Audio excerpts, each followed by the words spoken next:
नमस्कार मित्रांनो, शुभविवाह या मालिकेच्या 29 नोव्हेंबरच्या भागात आपल्याला पाहायला मिळणार आहे.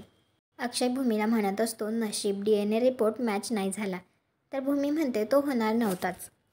आकाश म्हणतो आता लवकरात लवकर वेळ साधून तो नष्ट करायला हवा. भूमी म्हणते यश काही झालं तरी अपूर्वाला आत्यांचा सापळा सापडता कामा नये.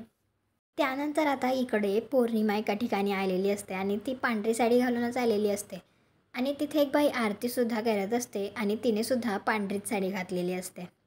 तर आता पौर्णिमा तिथे येते, आरती घेते आणि विचारते कशा आहात तुम्ही.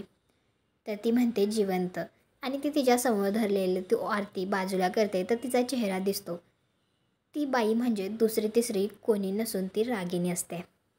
याचाच अर्थ रागिनीला काही झालेलं नाही आहे, ती जिवंत आहे आणि ती आता काहीही करून भूमी आणि आकाश या दोघांचा बदला नक्की घेणार. तुम्हाला हा भाग कसा वाटला ते कॉमेंट करून नक्की सांगा. व्हिडिओला लाईक करा, आपल्या मराठी मालिका चॅनलला सबस्क्राईब करा. भेटू पुढील भागात.